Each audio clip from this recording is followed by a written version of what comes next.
Hello everyone, welcome to my YouTube channel Sujit sir classes. एक बार फिर से आप सबों का इस यूट्यूब चैनल में स्वागत है। तो आइए बच्चों, आज हम लोग क्लास 9 का जो सीबीएसई बुक है बिहाइव, उसी का पहला जो पोएम है द रोड नॉट टेकन, उसी का क्वेश्चन आंसर आज हम लोग करेंगे। ठीक है, तो इससे पहले अगर आपने इस चैनल को सब्सक्राइब नहीं किया है तो आप जल्द से जल्द इस चैनल को सब्सक्राइब कर लें और अपने दोस्तों को भी सब्सक्राइब करवाएं। ठीक है, इसके अलावे कमेंट करें ताकि मुझे भी प्रोत्साहन मिले, मैं ऐसे वीडियो आपके लिए लेकर के आऊँ। ठीक है, चलिए पहला क्वेश्चन शुरू करते हैं। Where does the traveller find himself, what problem does he face. Traveller अपने आप को कहाँ पाता है। What problem does he face, उसे कौन सा प्रॉब्लम होता है। Let's see. The traveler finds himself at a point where two roads separated, यानी कि ट्रैवलर अपने आप को उस पॉइंट पर पाता है जहाँ से दो रोड जो है आपस में अलग होती है। ठीक है, His problem is to decide on which road he should choose or walk। उसके साथ यह समस्या होती है कि उसे समझ में नहीं आता है कि आखिर उसे किस रोड को चुनना चाहिए या किस रोड पर वॉक करना चाहिए। Okay, so this was the answer of the first question. Second question, discuss what these phrases mean to you.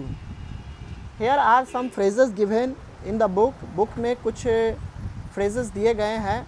What we need to do, we need to mention the meaning of the phrases, of the given phrases. आइए सबसे पहला देखते हैं। A yellow wood. A yellow wood refers to a forest in the autumn season। A forest in the autumn season। autumn season में क्या होता है कि पत्ते जो है पीले पड़ जाते हैं और ये येलो वुड जैसा जो है दिखता है। Okay, next, it was grassy and wanted wear।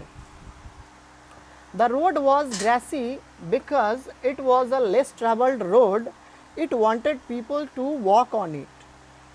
ठीक है, रोड जो था कैसा था, ग्रासी था, क्योंकि ये कम ट्रेवल्ड था। आप गांव घरों में देखते होंगे, गांव देहात में क्या होता है कि जहाँ पर लोग आते जाते हैं जिस रास्ते से, उस रास्ते के जो घास होते हैं वो क्रस्ट हो जाते हैं, कुचल दिए जाते हैं। ठीक है, तो so because it was less travelled so the road was grassy. It wanted people to walk on it, और वो चाहता था, वह रोड चाहता था कि मेरे ऊपर जो है लोग चलें। नेक्स्ट, वांटेड वेयर का मीन्स ये हुआ। Next is the passing there, the it emphasizes walking on the road.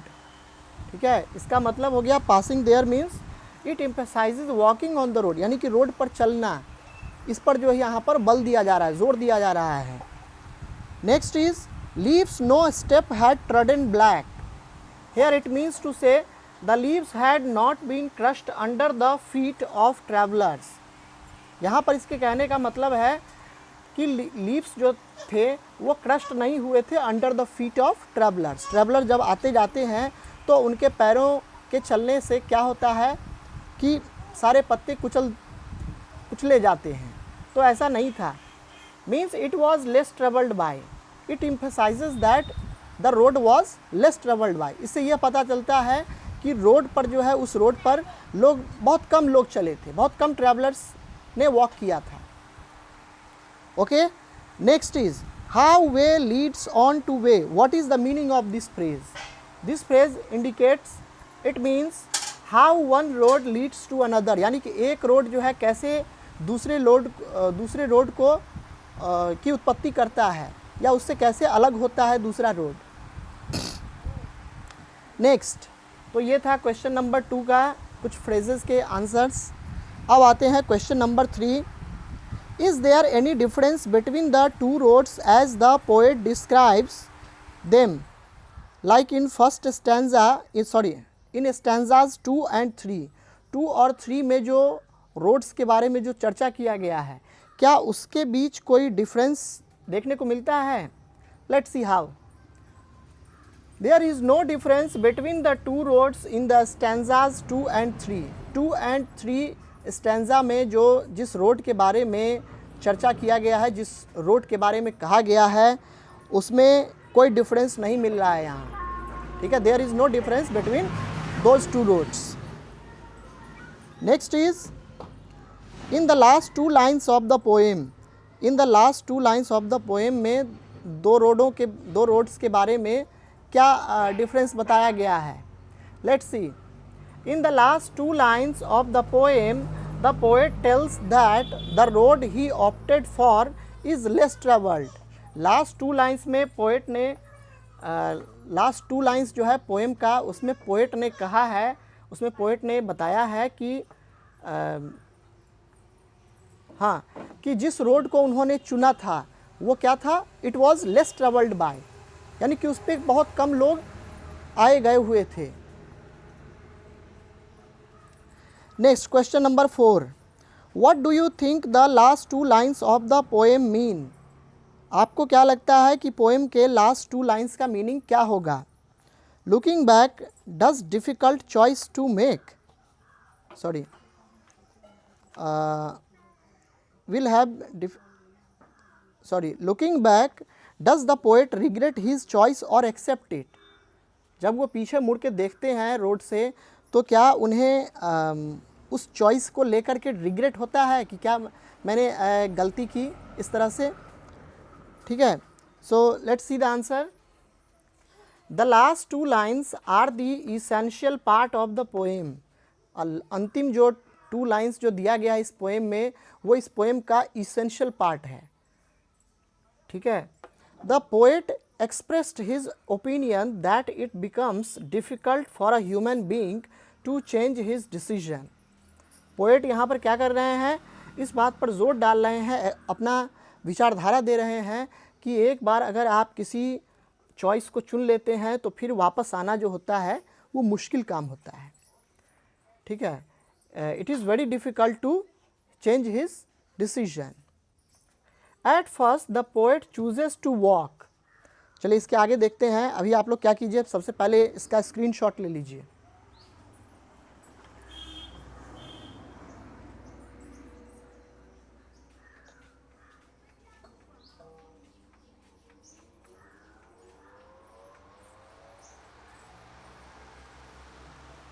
ठीक है, आशा करता हूँ कि आप लोगों ने इसका स्क्रीनशॉट ले लिया होगा. अब इसके आगे का हम लोग लिखेंगे इसी का क्वेश्चन नंबर 4 का.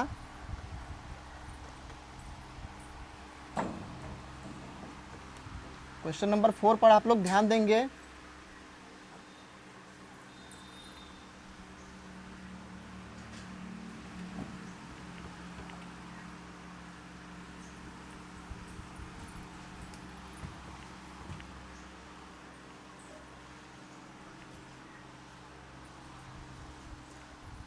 हाँ, चलिए ध्यान दीजिए. तो लास्ट उसके बाद कहता है, at first the poet chooses to walk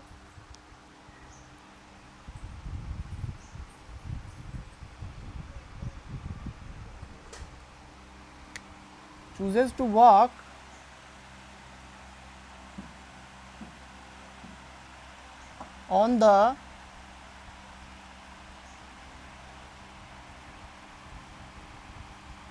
first road, but he couldn't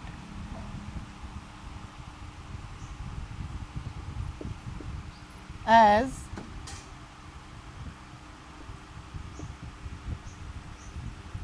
life आप लोग लिखते जाइए इसको. as life does not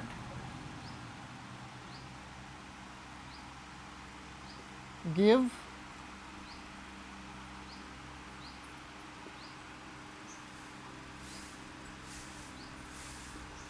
another chance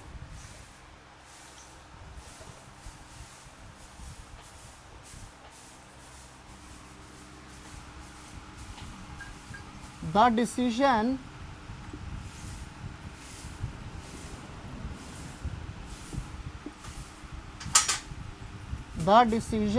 taken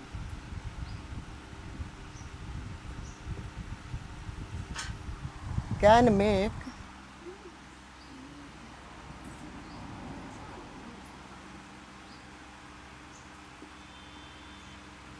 differences, ठीक है, यानी कि जो डिसीजन लिया जाता है वो क्या कर सकता है, वो डिफरेंस बता सकता है, डिफरेंस दिखा सकता है। Now the poet, now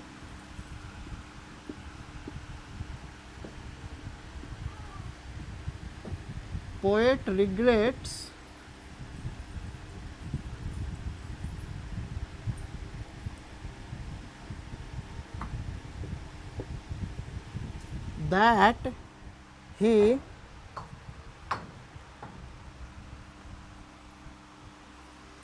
that he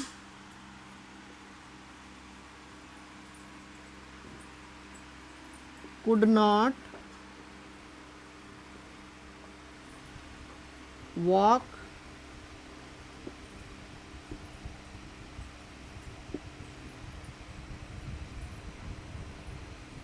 on the first road। ठीक है, इसका भी स्क्रीनशॉट ले लीजिए आप लोग बच्चों।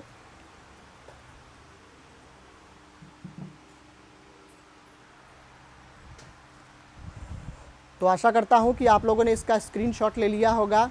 आपको यह वीडियो कैसा लगा कमेंट करके बताएं और अपने दोस्तों को भी कमेंट करने के लिए रिकमेंड करें। साथ साथ इस चैनल को सब्सक्राइब करवाएं अपने दोस्तों के साथ, that they could also get benefit from these kinds of videos। Okay, so इसके बाद हम लोग नेक्स्ट वीडियो में इसका जो अगला चैप्टर है उसको हम लोग पढ़ेंगे और उसके क्वेश्चन आंसर को देखेंगे। ठीक है, आज के इस वीडियो में इतना ही। Thanks, god bless you and have a good day.